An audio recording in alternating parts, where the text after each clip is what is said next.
What is good, artists and art lovers, all in poetry land? Happy Melanated March. Happy Black Woman Magic Month. We are in March 6, 2021, streaming live from the official YouTube channel of EvoluCulture Ventures. All in poetry land. Forgot I had that on. My bad. Happy Black Woman Magic Month. I like my voice, but not like that. Jesus Christ. Lord have mercy. This is what happens when you are trying to do everything and anything at once.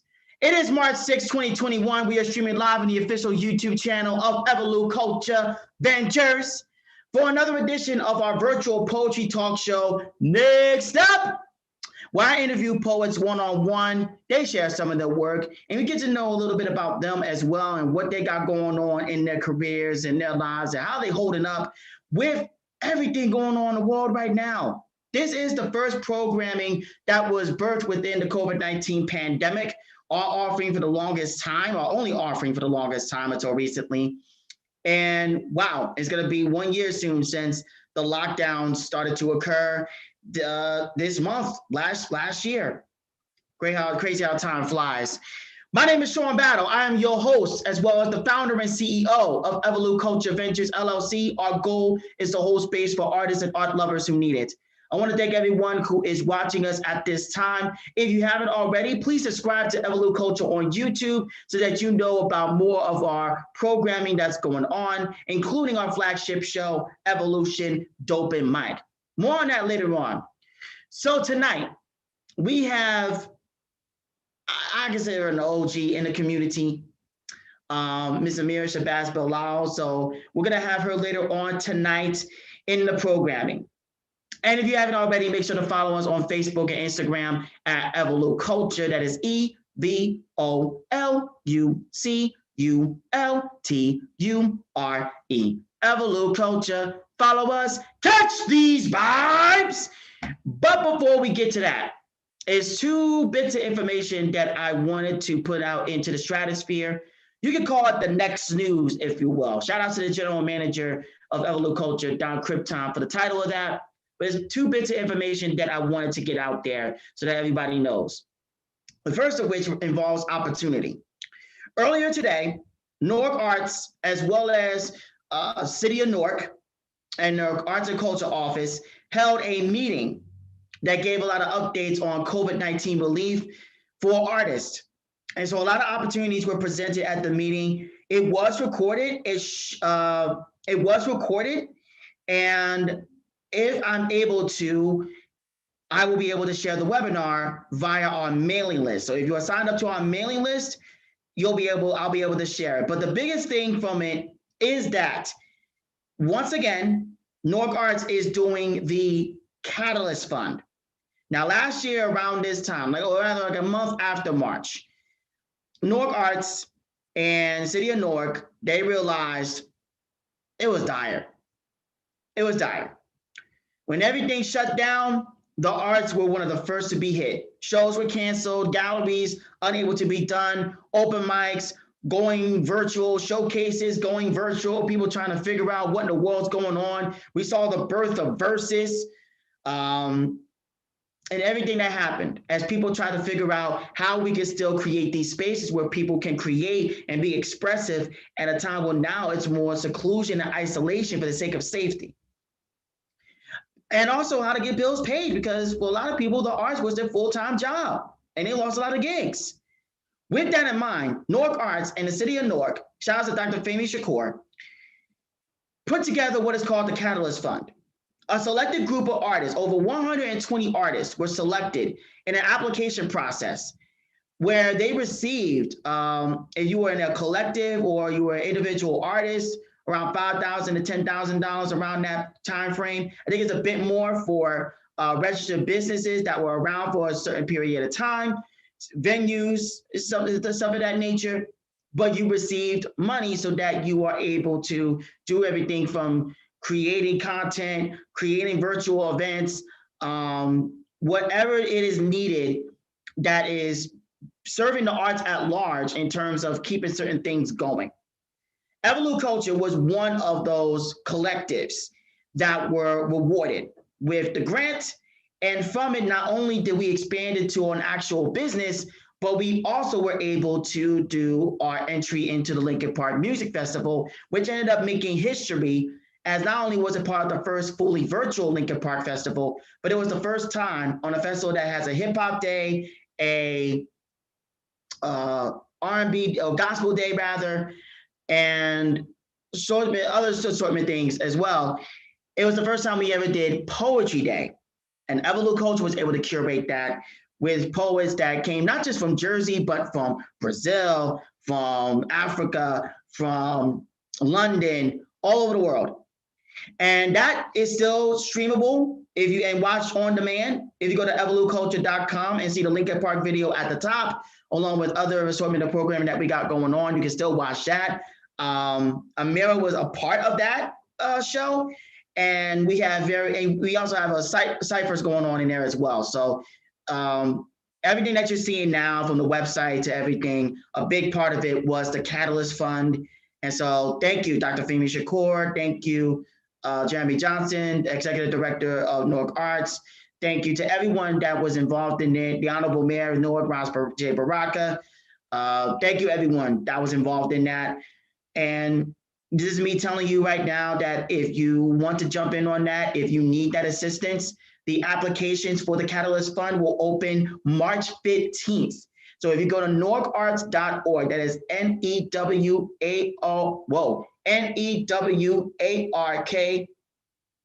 NEWARKARS. Oh my God. NEWARKARTS.org. NEWARKARTS.org. NewarkArts.org. What is wrong with me today? NewarkArts.org. And keep in touch with when the applications will go up. That will be March 15th. The deadline to submit is April 15th. The award winners will be announced in June. So be sure you're connected to Newark Arts and keep checking the website, especially on March 15th, for when the applications go up. Keep that in mind. That's number one. And good luck to everyone that does apply. Trust me, it is worth it. Another thing that I wanted to put some, or rather boost the signal of, this is a matter of awareness. I want to give a big shout out to a fellow poet who's been doing her thing, who's been traveling around, one of the top 5 ranking poets as of the 2019 Women of the World Poetry Slam. Her name is Mecca Verdell, stage name Metamorphosis. She got the opportunity to publish her very first book with Day 8 Publishing. But it's come to light from Mecca herself that a scenario occurred that has made it to where a book will be coming out, but she is publishing it herself with extra poems, like 10 extra poems, totaling at 35, and a brand new cover and a brand new title. What I'm going to do now is share a clip of the overall 9-minute video that explains in detail what occurred. And so everyone can see for themselves what happened and basically just be aware. I'm only sharing this because I want people to be aware of what's going on. And also, whatever rage you may feel, keep in mind, this woman, this poet, this powerhouse still has a book coming out of her own will and the will of her community, which is very deep.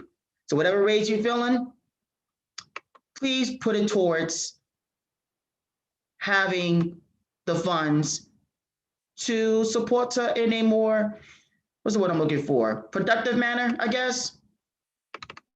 Just share this real quick. Again, this is the clip. The way they spoke to my manager was also a reflection of how they felt about me as well, where they were disrespectful to them and also questioned my rank as one of the top 5 spoken word artists in the world as of 2019 in the Individual World Poetry Slam. And then also, when I asked them about it, they were like, oh no, that's not what happened. Oh, they also told them that I wasn't allowed to purchase books from them until they sold 500 copies online. That was never a thing. We asked them 5 questions before I signed a contract with them. One of those questions being, was I able to buy books from them and do whatever I want with them because I bought the books? All of a sudden, any books that I buy from them, I can't sell on my own. I can just give them away. I can I can only make money off my books at in-person events. Now, at that point, when I asked them, I don't understand. It's a pandemic. How am I supposed to be able to make money off of my book at all during this time? And all of a sudden, I'm getting treated all types of different and rude and disrespectfully, like getting cut off. No, you're not going to cut me off when I'm respectfully asking you, what am I supposed to do with my book? What is the process of what does it mean to be working with Day 8? You know, that's all I asked. The full video can be found on her Instagram page at Meccamorphosis. That is MECCA Morphosis. It is also on her Facebook page if you're following there. Again, I don't share this to bash Day 8 Publishing specifically. It is to raise awareness, and it's also to give flowers to Mecca herself. Because honestly, this is an author's worst nightmare, or in some way, shape, or form.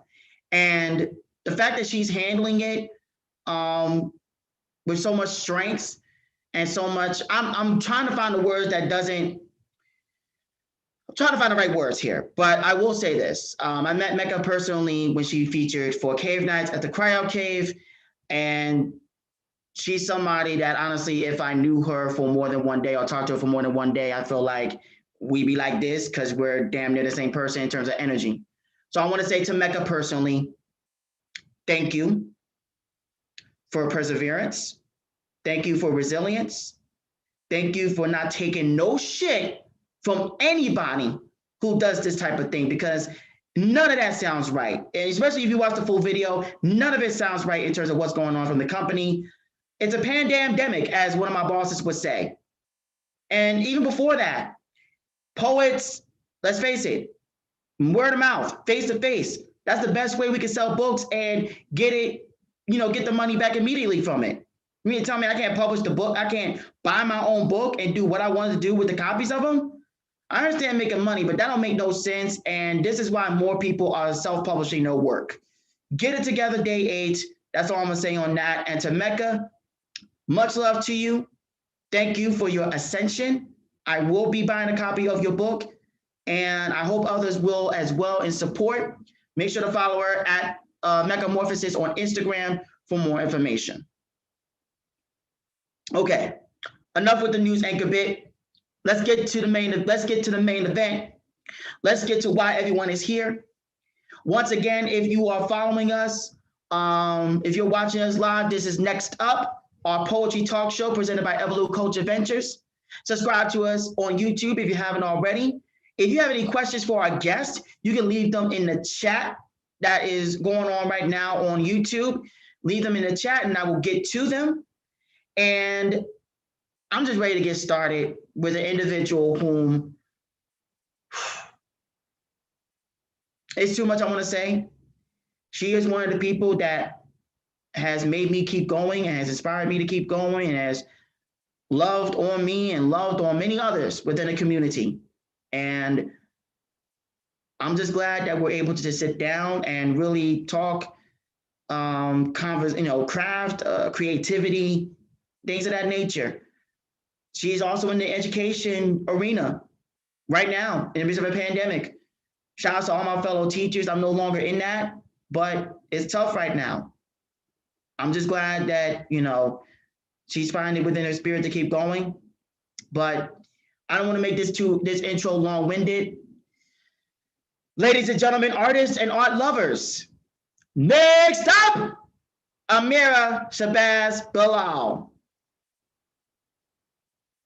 Oh, you're muted. Oh, I do this every day. I go on day. I'm gonna start over. Hey, Sean.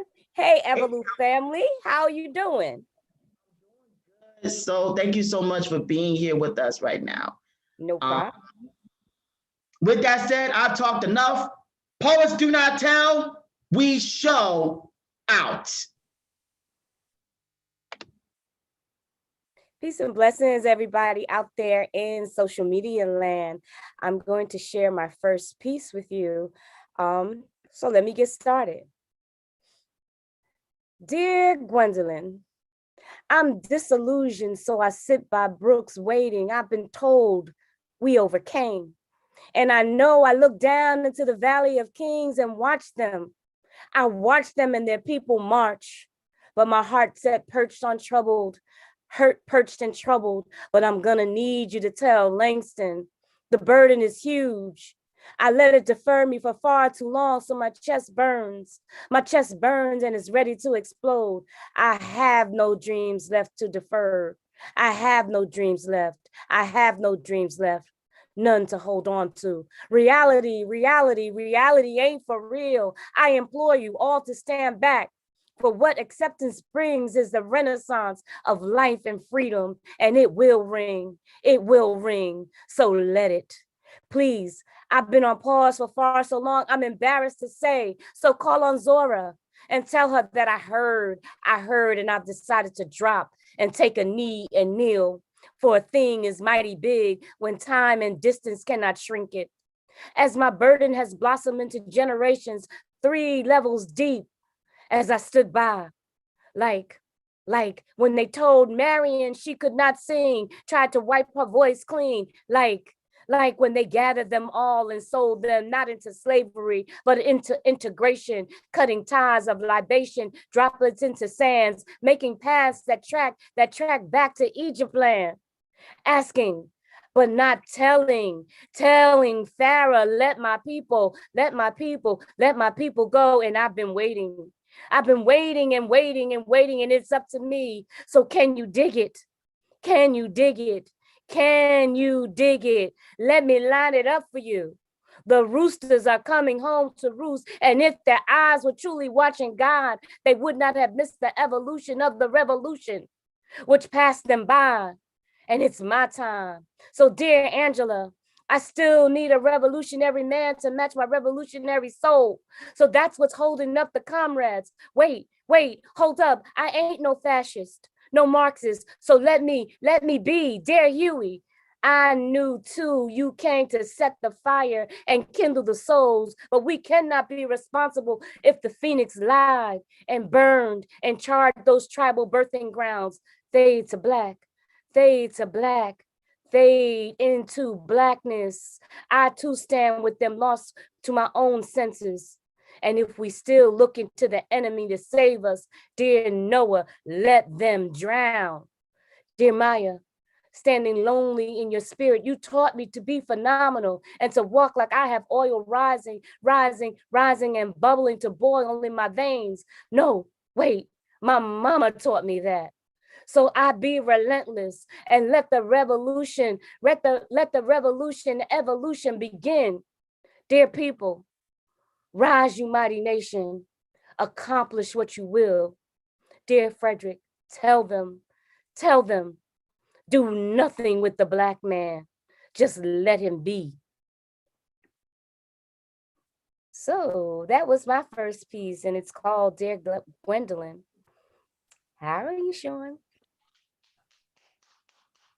Thank you. Got words? You got words for me? Thank you so much. I just love hearing you. I just love hearing you speak. You definitely hear the power and the thunder of someone who has been here, has seen it, and has done what they can for their people.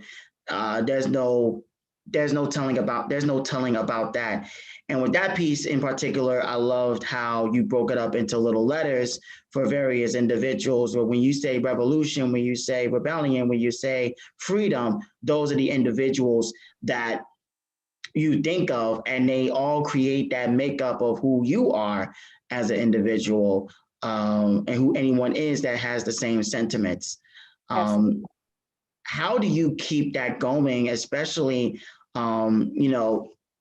with everything going on right now? So much has changed since January 6th alone. and even before that? Like, how do you keep that fire going? I think the fire was kindling all along. So in terms of keeping it going, I'm not keeping it going. It's been stirred up. It's been stirred up because I'm furious at this point. And if you've lived as long as I live, not that I'm that old, I keep saying that I'm much older than you guys, but the point is, I've seen all the things that these children are talking about in the Black History class. I've been here. I've lived through the Civil Rights Movement. And here we are, 57 years later, still talking the same talk. So I'm more than angry. So I'm not keeping a fire going, I'm relighting them flames. And I'm passing those torches left and right to you and others and the children that I teach every day. This is a hard fight, somebody got to do it. So that's what I'm doing. And I definitely see you in that arena. In fact, when we first met, I forget how I forget how you got my information or who connected you to me, but you were doing a workshop for your class at the time, and you wanted poets to come in and speak to them and help them write, and that's how we linked. That's how we linked up. Yeah. It's crazy how that was years ago. Yeah. And now here we are with where so much has changed within education. You know, right now with the pandemic, how are you holding up with that? How are you holding up with that? All I'm going to say about the virtual schooling aspect is that they've taken something that was perfectly doable in terms of protecting children, in terms of protecting ourselves, and it's turned into a bigger mess than it needs to be at this point. And it also flushed out a few things.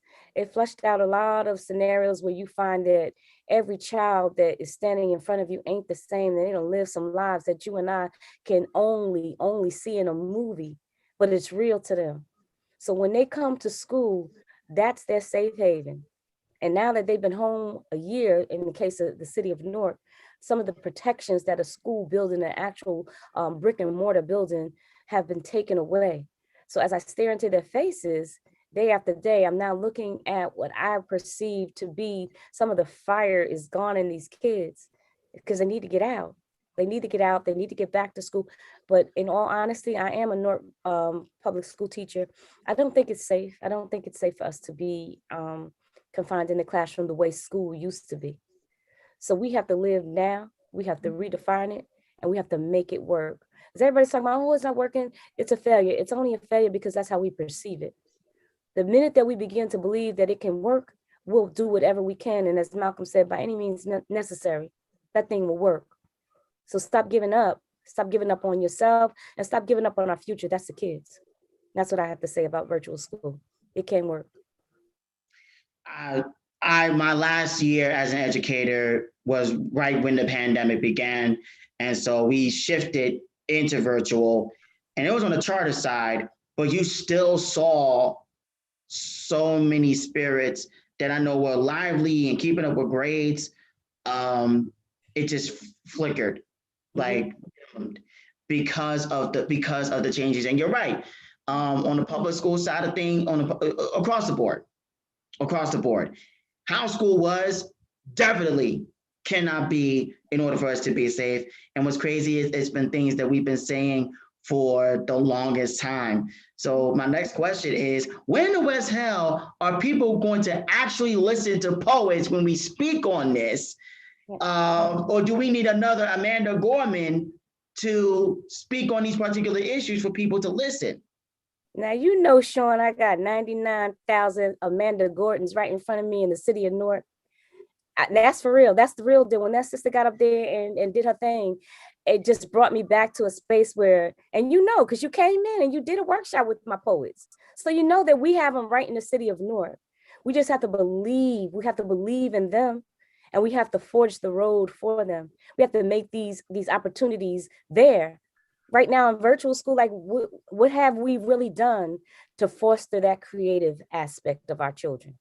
Like they're in the computer, they're behind a computer all day long. The faces are getting weary, right? We talk about mental issues. They're staring at a computer screen. Some of them are so tech savvy that they're not really in the class. They figure that out. So parents, what are you doing? Oh, my kids, he's on the computer, but what is he doing on the computer? Because he sure is not in my class. So we have to really bunker down. We don't have a year to give away. Do you understand what I'm saying? We as a community, we don't have a year to give away. So we have to get serious about this. We have to get serious about this business of education and bring value back to being educated. All right, so I could talk a whole lot more about the things that they want us to be and want us to do. Creativity, art, poetry, just being Black and academically sound is not in that. You understand what I'm saying? So when you have these conversations with the youth, we have to make it valuable because it is. Because once you learn something, they can't take that from you. That's all I got to say Absolutely. about that. It's learned. Absolutely. And what's crazy is, as we're saying this, people are thinking, we talk about the workshops, we talk about, being able to cultivate the writing power and the voices of our students. We say all this. I still remember being at auditorium, helping them even with their performances and seeing the confidence go up. That was already up because of who their teacher was, but to help even further with that, I don't think I ever said it enough. Thank you for that opportunity. Thank you. But also, as I'm saying all this, people, as they're watching, they're probably thinking, "Oh, she's an English teacher." Switch up, swerve. What do you teach, Mama Ameerah? I teach science, technology, engineering, and math to middle school students. And this year they adopted me to teach social studies. I don't know why. I guess they saw something that I don't see, but I'm now also a middle school social studies teacher, and I'm working very hard to redesign a curriculum for social studies that works. And not make it so meshed into the language arts program, but actually teaching history so that people recognize themselves in their true nature.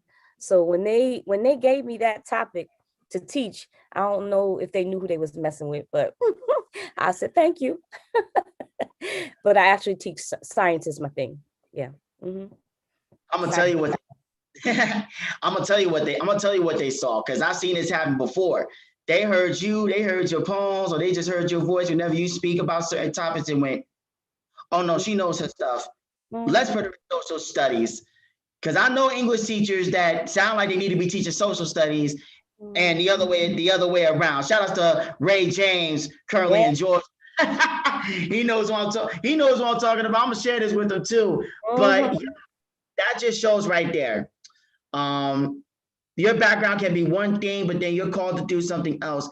It's about the relationship with the kids. It's about the relationship with the people. Wherever you are at, you can do something within your community. Yeah, it may not look like it relates, but swerve. First of all, we may have created the very thing that you're studying anyway. Two, you don't know who you're reaching out to because they haven't spoke up because they haven't had the space to do so. Tell me an example of that where it's like, because of the space you created, and this is in and out of education. Tell me of a time where the space you created allowed a voice to be heard that otherwise. That's easy. There you go. So like, I was telling somebody just yesterday that I really honestly know that I am being led by a force that's much greater than myself. So here we are entering February, Black History Month. Shout out for History Month. So I done took the Black out of that because we're going to teach history every day of the year. And it's going to be inclusive of every one of us that make up whatever history entails. So my children are doing a program. They're doing presentations for the end of February. And one of the kids was like, I really want to sing this part. Because, I was teaching them that the Black national anthem was actually a poem written by one brother, and then music was added by another brother, and it became a song, and then later became the Black national anthem. Still teaching poetry.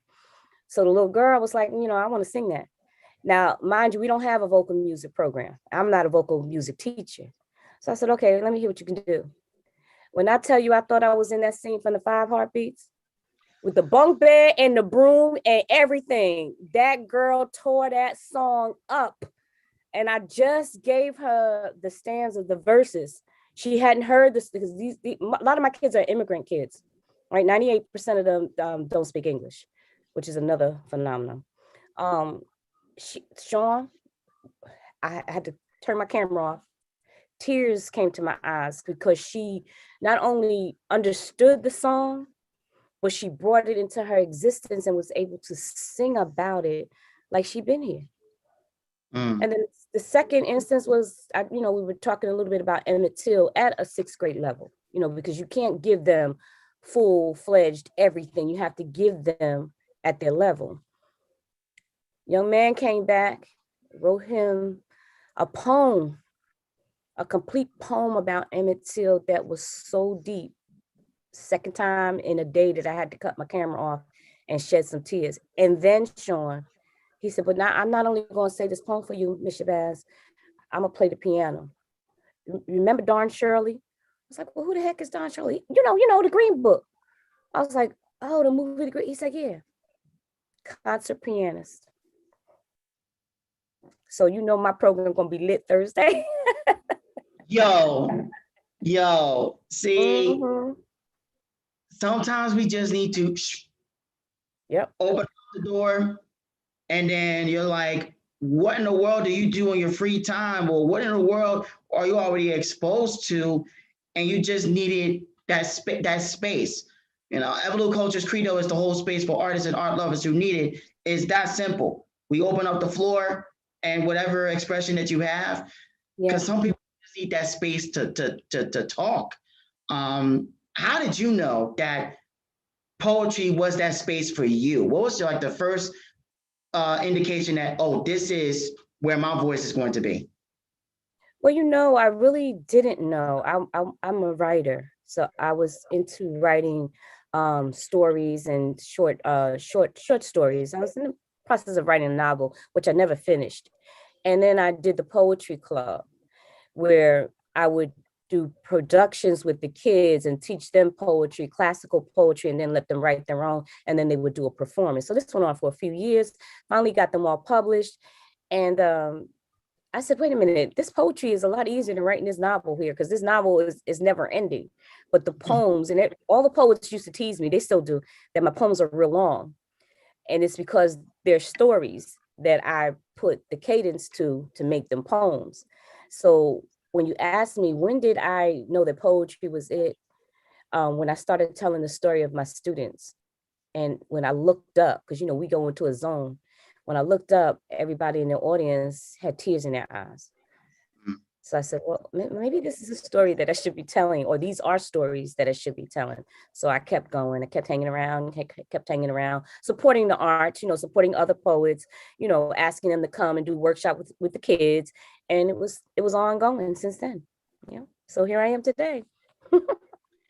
You started as a writer at first, and then kind of tripped and fell into, the sharing aspect. And I immediately thought of a certain phrase that you have.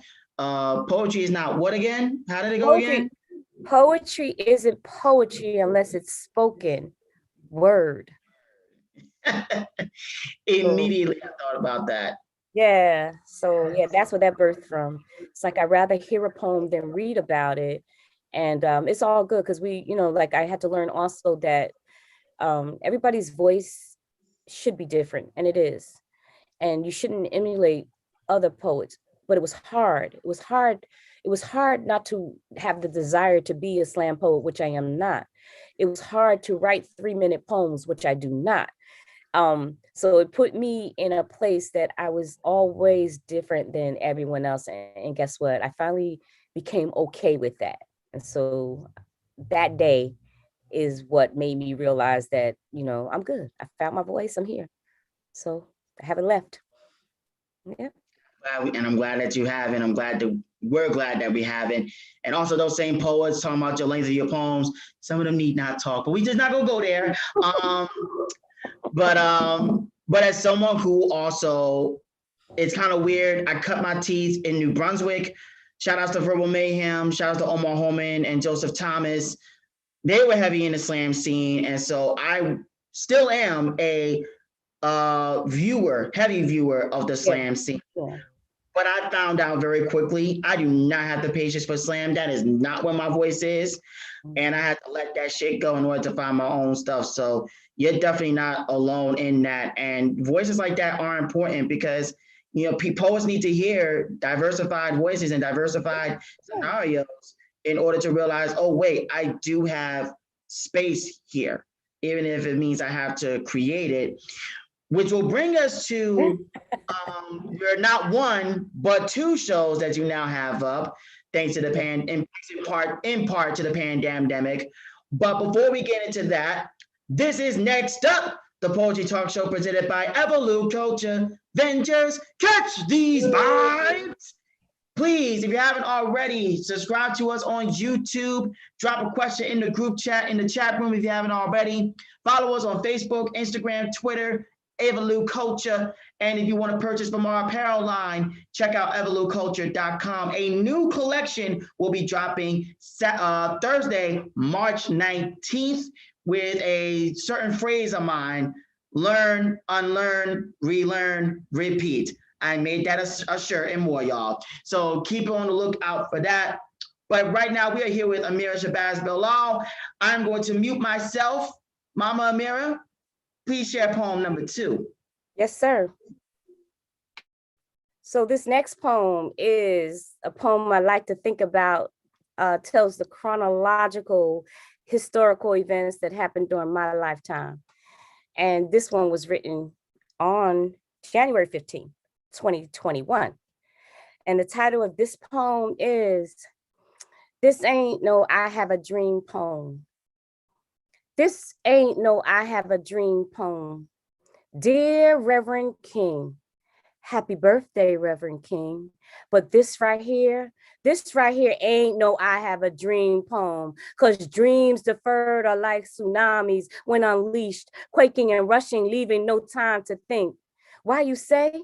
Not today? I stood with my hand crossed, folded, and holding my heart, pledging my allegiance to a flag that never alleged anything to me. No, this right here, this ain't no I Have a Dream poem, singing, we shall overcome, never appealed to me. Get it? I was 10. Hand over heart, words splat, lift every voice and sing, knowing all along I was born by the river in a little tent. And oh, just like that river, I've been running ever since. Mama and them cried and sang the blues, watching views of Kennedy and Cook and Malcolm and Herbert Lee and Medgar Evers and James Chaney and Viola Luso and Fred Hampton and the unknown, Robert Spike and Wallace Jackson until Emmett Till in open caskets. Boxes like pine was our favorite wood. Black memoirs of timelines in history, non-spoken in his story or her story, but it's our story. No, this right here ain't no I Have a Dream poem, because I was 4. I was 4 when King peacefully forged for freedom and jobs and freedom and life and little white kids and little black kids having futures of hands linked and bonds of human existences. But this right here, but it ain't something when they wasn't talking about me and free. And I have a dream that one day, but this right here ain't no I Have a Dream poem, because see, I was 6. I was 6 when someone yelled, "Get your hand out my pocket!" And shots fired like rockets, popping dreams and spirits and lives into futures of dead places, dead end places. So they thought, no justice, no peace, no justice, no peace. They left his family crying in the street. I am a man, banners flew free, tattered and shredded into dreams over decades of more. We shall overcome, but when? This right here This right here ain't no I Have a Dream poem, because I was 9. I was 9 when the fingers pointed to the skies, or maybe it was the North Star, and Sweet Lorraine was a motel. Shots fired, dreams painted on faces moved to fingertips. Dreams painted on faces moved to fingertips, and someone yelled, I won't get to the mountaintop with you. I just won't. Before dropping, and all took knees and tears and pain and rains of more. I have a dream, but it's gonna be deferred. Yeah, don't you know? Don't you know I was 2? I was 2 when we went on that freedom ride. I was 5 when my rights became legal. Bloody Sunday was my 6-year-old birthday memory. Old to Selma, burn, Mississippi, burn. That was my freedom song. I was 8 when a man became the greatest. Ali, Ali, Ali. I was 9 when you told me I was allowed to live free. Lee, any house, anywhere, just not over there. I was 9 when the Chicago 7 walked the line. I was 11 when the first Black mayor of my city went to work. I was 13. Run, Shirley, run. Pass the baton to Jesse when you're done. I was 25 and 29, and it's been a long time coming, but I know a change is gonna come. Cause see, I was 49 when it was time for a Black man to lead the country. Tell me, have we overcome? And you know the rest. I'm ready. I just am ready. I guess a change is gonna come. Oh, yes, it will. But this right here, this ain't no I Have a Dream poem. Brooks, Floyd, Taylor, Sterling, Gray, Garner, Rice, Amadou, just to name a few. They all had dreams too. Black Lives Matter, Black Lives Matter, Black Lives Matter, Black Lives Matter to me. Now watch your feet. Watch out for those yellow letters in the street. But this right here, it ain't no I Have a Dream poem. Wake up, wake up, wake up. Dreams live where you sleep. Dreams live where you sleep. Dreams live where you sleep. It's been a long time coming, but now I think I'm able to carry on because you know change is gonna come. So yeah, happy birthday, happy birthday, happy birthday to you in the key of Stevie, I Wonder.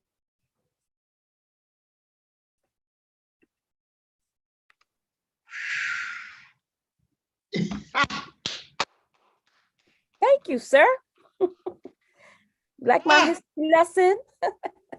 All as I get is to keep it moving. Check it out. Mm-hmm. So much. When I tell you, that brought out so much in terms of just certain sentiment. We've been through so much. Yeah. We've been through so much. And, it gets to a point where you get divided into the side of, what Michelle said, they go low, we go high. But there are others who say, nah, you go low, I'm gonna go straight to hell and I'm gonna take you with me. And at this point, I'm like, both are valid. How do you keep yourself, balanced in that way to where somehow you're still choosing peace in an ongoing time of, you're looking at me like peace, peace in a time of warfare? Well, I mean, peace is a matter of perspective. Like we as poets, we use our words. That's our battle cry. That's our weapon. And if you couple that with intellect, that's a sharper blade than any physical knife could ever be. Because when you, as I mentioned earlier, when you teach somebody something, that is the one thing that they can't take away. So our job is to educate. Our job is to try to bring some understanding, bring a connect, because a lot of the people that are walking our age, your age, younger, they don't have a connection to the past. So they have no idea why they're standing and what grass it is they're actually grazing in and how that grass grew to begin with. So they can be sold anything at this point if someone is not there teaching. So in terms of how do I keep calm, my calmness is in knowing that I have a job to do. And I also feel that I'm not alone, that there are a lot of people in our group, in our community, that poetry community, that are intellectuals and are out there every day trying to give this word to others. We're over the wavelengths now. Like we were stationed in our little spaces, in me in particular, in my loft, in the Source of Knowledge bookstore. Shout out to the Source of Knowledge, having a poetry show once a month with the capacity of whatever the bookstore could hold. And look where we at now. We're on an international wave. So this means that instead of having the capacity to fill only the Source of Knowledge, I get hundreds and hundreds of viewers. And those hundreds and hundreds of viewers share the show with hundreds and hundreds of other viewers. And then it's diverse. So that means that we're not only talking about one kind of people, we're talking about all kinds of marginalized people giving that information. So that's power. So it's not necessarily a calmness. It's just like a real alpha woman. We don't need to raise our voice. We don't need to raise our hand to make an impact. We just need to know some stuff, right?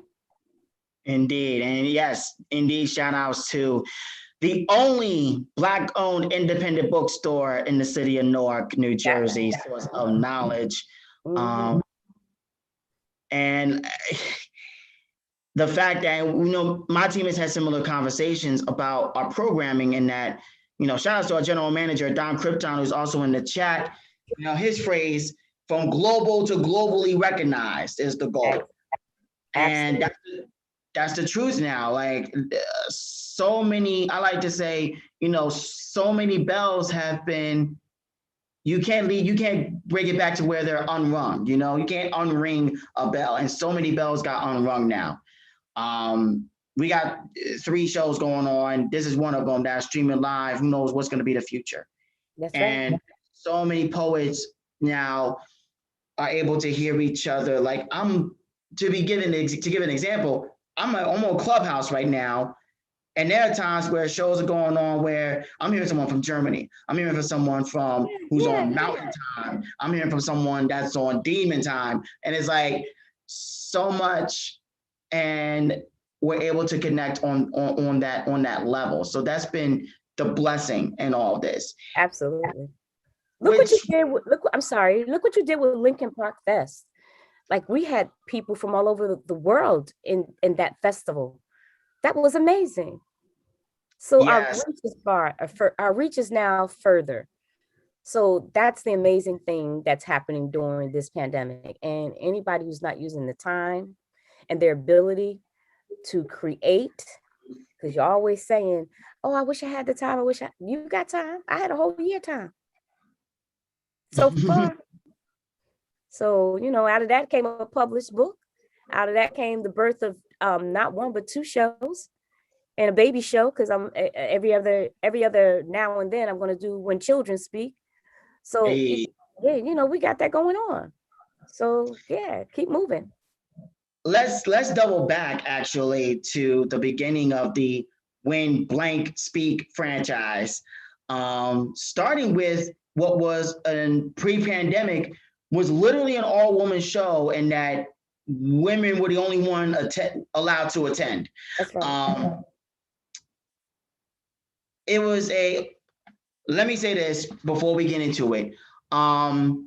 Anyone, let me remind y'all, you come into the chat with any bullshit, you come into the comments with any bullshit, it will be deleted and you will be blocked.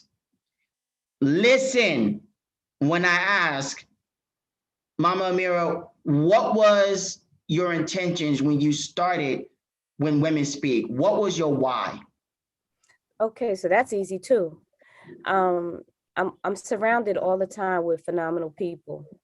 So I was already like a supporter of the arts and a supporter of poetry. I'd go to just about everybody's venue as much as I possibly could. And there was one girl that I remembered, a friend of mine from, we were like 20. And she did this one woman show of the biography or the biography of Jane Pittman. But she did a one woman show. And over the years, she had just lived her life, you know, married, children, you know, that can wear us down. but I remembered her. And she came out to one of the performances. I said, well, you know what, why don't you share some of your work? Because you're an actress, and you did that monologue. I remember you were absolutely amazing. So she said, no, I don't do that anymore. So I'm looking at her like, how could you not have the talent that you had? Like, it just doesn't go away. So she said, and I'm just summarizing at this point. She was like, oh, well, I don't perform in front of men. So I was so enamored by her performance previously that I said, okay, how about we do this then? How about we do a show where we just invite women, and we just invite women to perform, and we just invite women to be in the audience. Would you share your talent with us then? So she said, well, yeah, sure, I would. And that one show that we had was at the Cave. At that time, when Women Speak was at the Cave. And there was standing room only. There were no seats. We couldn't hardly breathe. That's how many women came out to this When Women Speak. And we're like, wait, hold up, wait a minute. We got something here. What's up with these women? Like, why this place is packed? Every single show was like that, except for one. So I'm very observant, and there are certain poets out there that I really enjoy. So I said, well, how about for Valentine's Day? I don't even celebrate it. I was like, how about for Valentine's Day, we let men poets come to When Women Speak and share their work with the women. I thought it was a cool idea, and I know who I picked, top-notch poets. I think I had 12 people in the audience.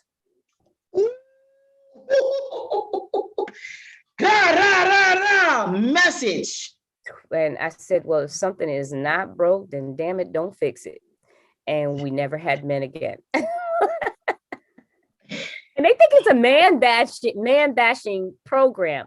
So I'm kind of glad that it's live on Facebook and you can replay the episodes, because when you hear it, you realize that these are not women getting together bashing men. These are women that just needed that safe, secure space to share their voice, to find their voice, to encourage others, and just be women. So that was something that we cleared up with virtual space, that When Women Speak is not a men bashing society, he woman man hating club. No, we're not. So that's how it birthed. Anybody who thought that, it's like, okay, you're a lost cause. That's the nihilist in me saying that. But, and I say this as a full-on hetero cisgendered male, so I know this is coming from a certain place, but I'm also observant. And I remember similar events. I mentioned the Women of the World Poetry Slam before. And as a slam observer, many have said that Women of the World, or WOWPS, as it's known for short, it's different from the other competitions because there's a different energy that's less about competition and more really about community and about healing and about, really holding space for those in attendance and for those who are sharing. So I imagine it's something similar. Yeah. How do you? I think it's more about the love of the craft. And that's what I enjoy, because when these women come out and they share their work, it's beautiful. And like you said, there's no competition. You're just loving poetry, and you're sharing what's in your heart. Maybe a memoir, maybe it could be any type of poetry. I don't give themes. It's just like whatever you want to speak on. So you were going to say, how do I what? I don't know what that last part was because I cut you off. Oh no, I was going to ask, how would you describe like a scenario like what you just said, like standing room only, except for the one time space. And it's like, okay, what is the message being sent here? As someone who has been around the poetry community, as someone who has, been in various spaces and varying mixed spaces, and you are bringing something new to the table that has not, from what I've seen, from what I've witnessed in the city, has not been done to this level, especially not for so long. Like what messages are being sent to you in terms of what has been told by those in attendance, and are like, because I imagine some of them maybe haven't been to a poetry show at all until they felt safe in a certain way and they chose your space. It's true. It's non-competitive. That's one thing. And we're proud to say that we service, or we allow to service us, a huge diverse group of women. You could have the new poet, you could have the seasoned poet, you could have the slam poet, you could have the whatever kind of poet you are, you feel that the space welcomes you. And you're not up against anyone other than, hey, let me share this, let me share this. And you can even get feedback, like, what do you think? What do you think? And for most part, everybody's encouraging. And most part, people come back. Because I got a lot of people that I label them repeat offenders, because they just love coming back. And the show, I never turn anybody down. That's another thing. So like the show usually runs kind of long, because if you want to get a piece of the mic, you got it. So that's how it is. On Women Speak. So I want to say to that, thank you for creating that space. I know for some it is definitely needed, because it's just a certain level of comfort where it's like it's only someone like you in the building, and you don't need to switch up your coding, or you don't need to worry about people trying to explain your work to you. I will say it like that. Yes.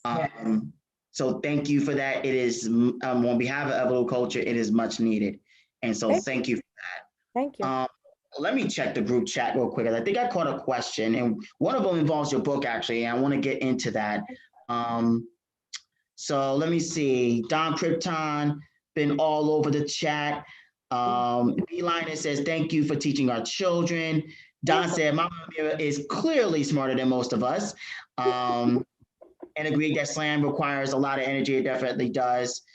And then, please excuse me for butchering your name, Mikkel. I think it's supposed to be Michelle, or pronounced Michelle Warren, but the spelling is Mykelle. I apologize for fucking up the name. I apologize. Mikkel.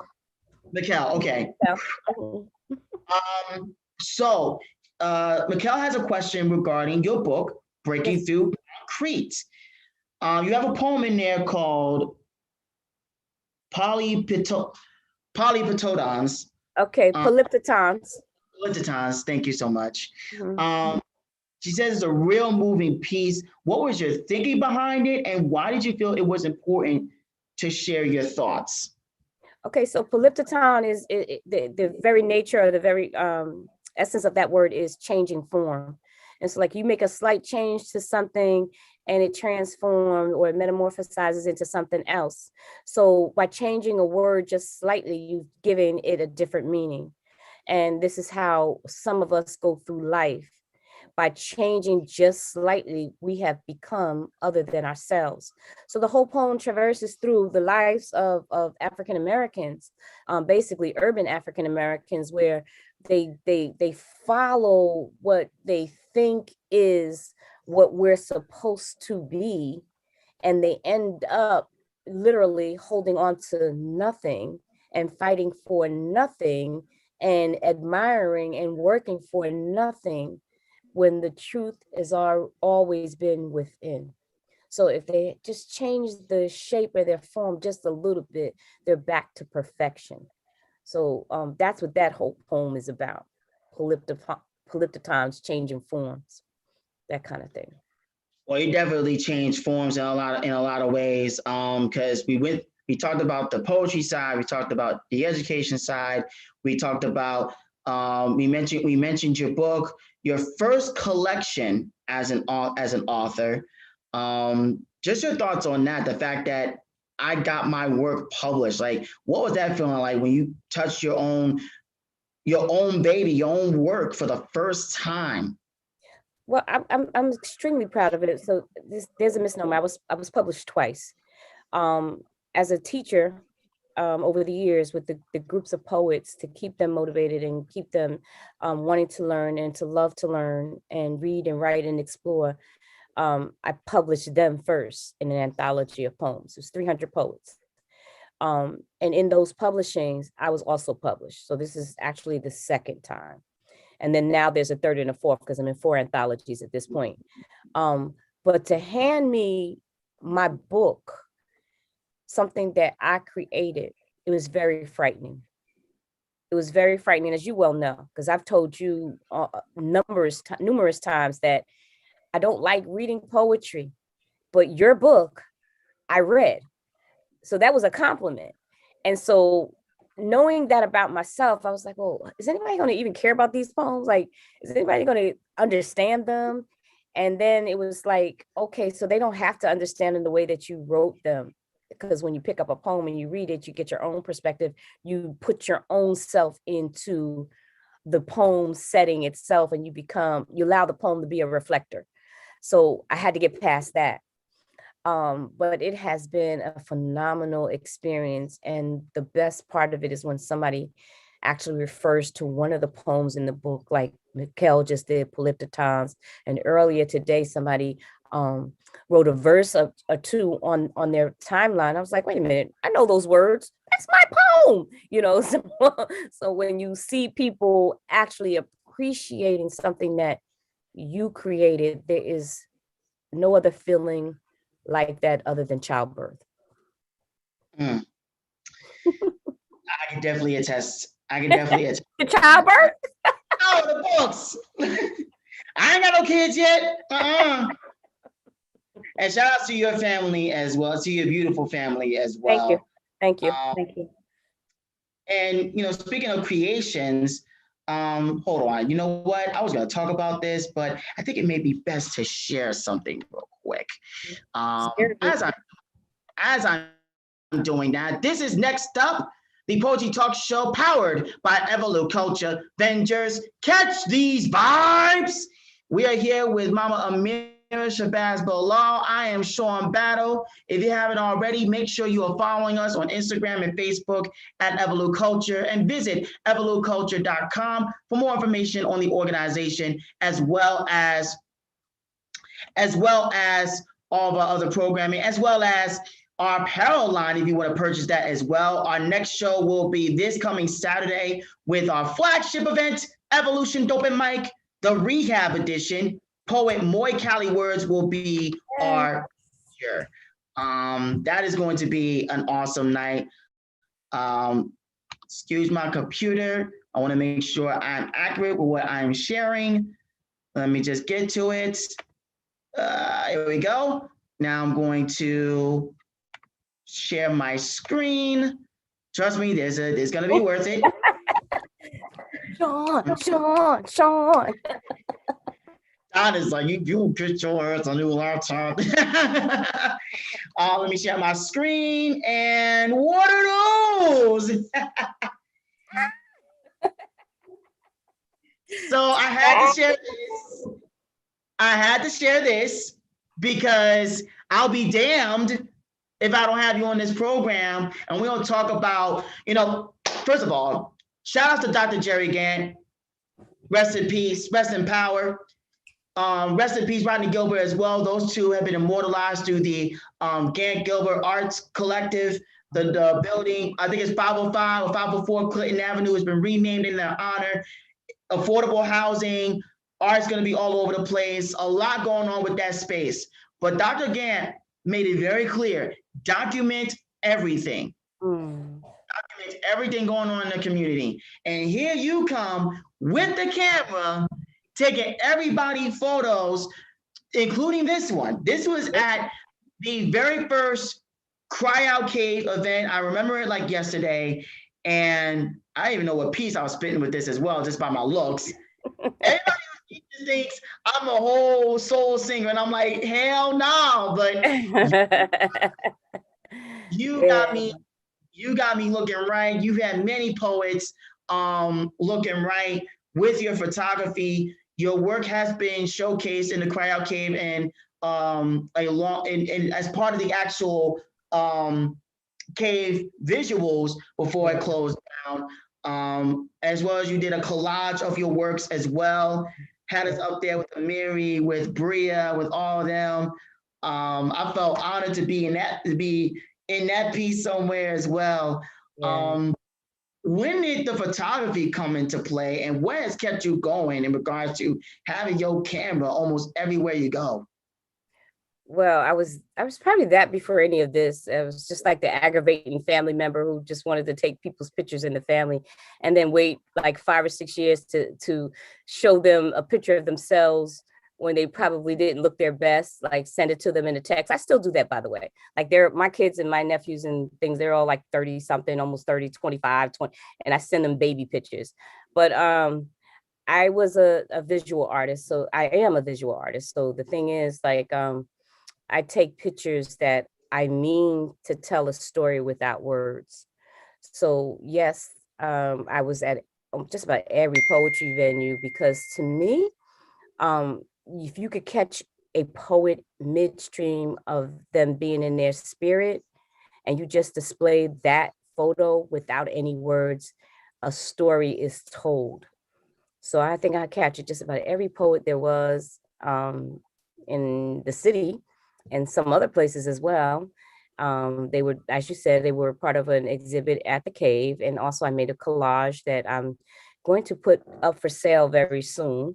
And currently some of the work is on exhibit in Jersey City at the Empowerment Gallery. And there's also another art gallery in Morristown that some of the work is being displayed at this current time during pandemic. But yeah, I intend to tell stories without words when I take those pictures of people in the midst of whatever it is that they're doing. Most often it's poetry or some other kind of art. Mhm. Well, you definitely do. You definitely do that. Like I look at the visuals and I'm like, I know exactly what piece they spitting. Mhm, mhm. I have an idea of where they were going with that. Or you catch people at their most powerful moments. Um, I know Regine Jean Louis was in love with the photo that you got of her, um, and all the work that you and all the work that you've done.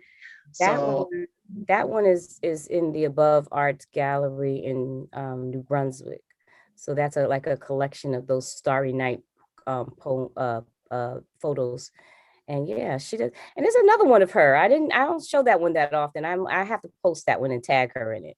It's also beautiful. Hmm. yes, yes. And you know what? Honestly, you just mentioned the collage. First of all, I'm tempted to buy that more for myself, but I'm also I'm just thinking because I literally just remembered this talking about the Gans Gilbert Art Collective. I don't know if you saw it, but and this is also for someone who for individuals watching this who are visual artists and no visual artists. But on their Instagram at Newark Arts, they have this up where they are looking for original artwork to post on the walls of the building. They say artwork should be priced at $500 or less. Wall art should be framed, et cetera, and providing the final form. Open to all artists 18 years or older who currently reside in Newark. Entries must be reviewed on a weekly basis until the deadline. The deadline is April 12th of this year. I'm thinking your photography needs to be in that running. I'm just saying. That's the piece that I wanted. I feel at first I still feel this way. I felt that that piece needed a home at the cave. But then when I saw that article that you just read, the artist called, that piece needs to be somewhere like that because it's a combination of everyone from the city of Newark. And in the center is Amiri Baraka. And that was my thought when I said I want to get that sold. I wanted it to be in that particular gallery. So I'm looking forward to presenting it to them, and hopefully they'll appreciate it the way that we appreciate it and accept it. I have a feeling that they will. Images, submit them to, for those who are submitting, images are to be sent to Tracy Wingo at Twingo, TWINGO, at investnewark.org by April 12th of this year. So definitely, if you are a visual artist, please, especially one of us in our community, please submit. Make sure that is, and shout out to them for saying you got to reside in Newark, New Jersey. Thank you for saying that, because otherwise we'd have a whole bunch of issues, okay, regarding that. But definitely, Mama Ameerah, your work needs to be up there. That collage needs to be up there. So we will talk about that.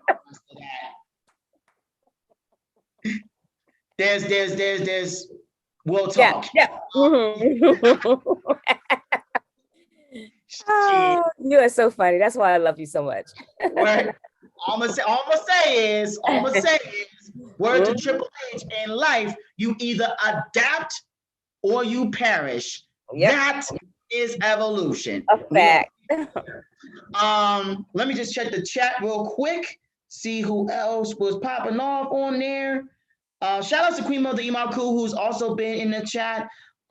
Blessings upon their memories, talking about Dr. Gant, talking about Rodney Gilbert. She's been all over it. Healing, empowering, how beautiful that you created a safe space, talking about when women speak. Um, Mikhail said Ameerah's photography is simply breathtaking and absolutely stunning. I definitely agree.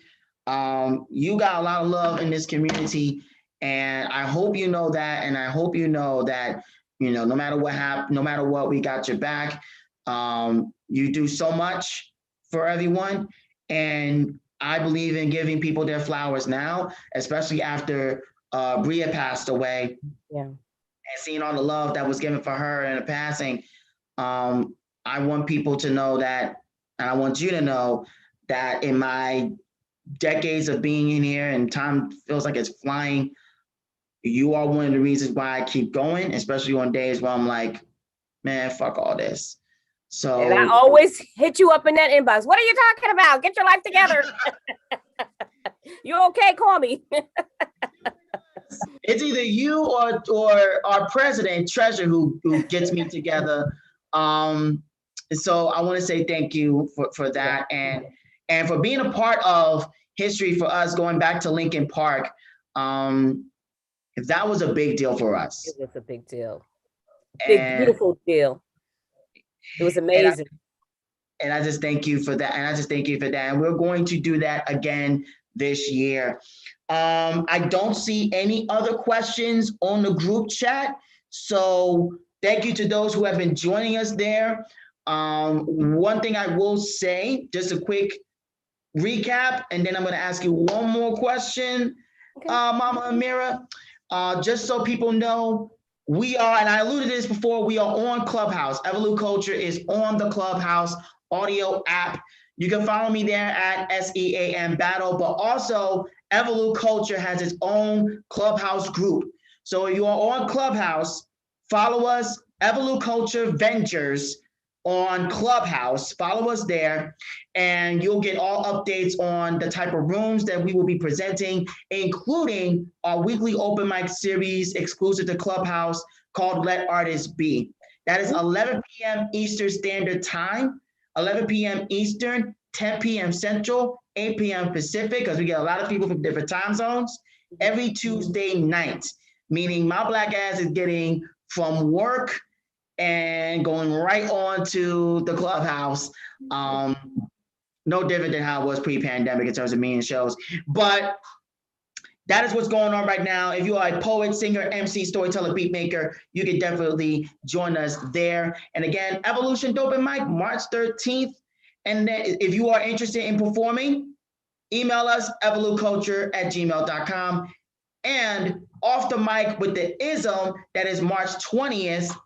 That is our talk show for the music industry. The Ism has DJ and producer Vespertine as the guest that night. So please join us there. Subscribe to our YouTube channel for all the updates on our live streams and our uploads, because we got a video series as well called The Bob. A lot going on. And one last thing, and then we'll get going. Okay. If you are on Instagram, follow us there if you haven't already, because our general manager, Don Krypton, will be going live every Friday night, 9 p.m. Eastern. If you have a poem, if you have a song, whatever it is you want to share, bring it to that space. Okay. A lot going on. So follow us everywhere to keep up with everything. Mama Ameerah. Yes, sir. I'm going to give you a choice. You can answer one or both questions. Okay. One, what does it mean for you to be next up? Two, to the poets who are next up, what wisdom do you have for them? Okay, I'm gonna take the one that talks about for the poets who are next up. the biggest thing that allowed me to accept me was just understanding that there is a space for everyone and everybody's voice matters. You don't have to sound like or be like anybody else. Meaning, let me be more specific. You don't have to sound like or be like any other poet to be valid. Your validation comes when you are ready to share your words and your heart through poetry, and you have nothing to prove. Just get up there and be you, right? Share your dopeness, accept it, and keep going. That's it. Share your dopeness, accept Mhm. it, and keep going. Yeah, That needs to be a shirt. yeah, yeah. Ameerah, thank you so much. I'm going to mute myself one more time so you can share your work as well as where people can find you and what else you have going on.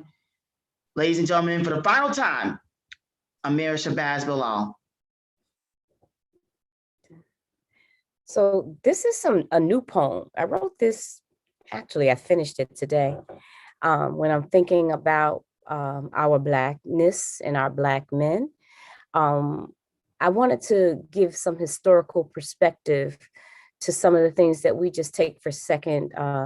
We take it as um, second, like we just don't even understand the origins of things. All right, so the name of this poem is, What Do You See When You See a Black Man? What do you see when you see a Black man? Do you see Black? Do you see man? Do you see father? Or do you see the fertile crescent, the man of man he descended from? Do you see sun? Or do you see ashes blown into places to fertilize fresh blood and glory crowns? Do you see brother, lover, husband? Do you see human? Do you see human? The origins of men from one man and one woman look him in the eyes. If he can hold his head up high, equal to yours, you will see centuries long for barrens, deep, deep blackness. Where is the presence of color when he created the universe? But the absence of manhood, he's hidden and forgotten. The mask he wears now is attached fervently. It casts a molded presence so strong that even when removed, the man wears his face like it's still there. Lip tips curved upward from muscles pushed under flesh down into that place. The eyes will lead you there. Forehead crinkled with frown lines, which are secret tunnels underground. Naps of hair and willows peaks mark forest canopies, hiding inner truths. Go there, go there. Go there only if you belong. He balls his fists into sparkles of fire, ready to singe, burn, and recreate with a breath of oxygen, while whole nations of men tribes, they will march out of secret caves to a drum beat not heard since before men's souls united and roamed freely from the African crescent, the Africans of Africa's breath, with true colonizing of earths and spaces with progeny, walking upright crowns in place. Who will remember? But you know the blood diamond, don't you? How does that diamond form deep blood DNA centuries old? His. What do you see when you see a Black man? Do you think that the men of the caves in Rakim were one of our wondrous signs? He be from a tablet on which the names of men in the cave were written. He be the word that was used by the Romans for inkwell. He be the originator of the town that the men were from. He be the valley that contained the cave. He be mentioned in the book, the only one that matters. He be son of Keter. He be son of Kither, a firstborn son of sons, black as melanin blues, brown rainbow hues, generation from Hagar's womb, denied even then as blackness has always been. And these are the sons of the sons who will gather at the altar and drink. And Kither be the dark one in melanin pitch. His name by nature gives power. And if you don't know, ask. If you don't know, ask. If you don't know, ask somebody. Let history ring, know thyself. So let the curtains of Father Suleiman or Solomon in your native tongue gather you to the tent. His black mother cast out into the sands to be forgotten until the return. Kither, he wears the mask he wears, the mask he wears, the mask he wears. He wears the mask through grinning guile. The mask he wears is attached so fervently. It casts a molded presence so strong that even when removed, the man wears his face like it's still there. He is original. He be man. So tell me again, what do you see when you see a Black man? So hope you get the historical references in that poem. Once again, my name is Ameerah Shabazz. I can be found on social media under the same name, Ameerah Shabazz-Bilal, as well as Facebook and IG. I am the author of Breathing Through Concrete. I'm going to just show you my book a little bit. You can find this on Amazon. You can also find it in the Source of Knowledge bookstore right downtown Broad Street, Newark, New Jersey. I am the host and the founder of When Women Speak. The next When Women Speak is March 16th at 7 p.m. live on Facebook. And I also am the co-host of When People Speak with Mr. James Ellerby, and that will be shown on Facebook Live on March 30th. I hope you join us for both events. And thank you for having me, and thank you for listening. Drop all your questions in that chat. Thank you. Thank you so much, Mama Ameerah, for being here with us. Let me just do one final check. Let me just do a refresh, make sure I don't miss anything. I think, oh yeah, they going in. Shout out to Skylar with an E. They love the piece. They love the piece. Everybody clapping and snapping on there. Thank you. Mama, thank you so much for being and all that you do and all that you are. On behalf of EvoluCulture, you are one of the reasons that we do keep going, like I said. And thank you for your and thank you for your ascension. And always got you in my prayers as you continue on being one of the many voices in this ongoing revolution. And thank you for the invite. Thank you for the invite. Thank you. I appreciate it. Absolutely. And thank you so much, everyone, for viewing us. That is going to do it for us here at Next Up. We will be back here on the first Saturday of each month, 7 p.m. Eastern, 6 p.m. Central, 4 p.m. Pacific. My name is Sean Battle. You can follow me on Instagram at Poems by SEAN Battle, as well as purchase my books, The Forest of Bricks and Profess, exclusively on EvoluCulture.com. So make sure to check that out. And again, if you want to help us, if you want us to grow, subscribe to us on YouTube and help us get us to 300 subscribers by April 30th. That is EvoluCulture.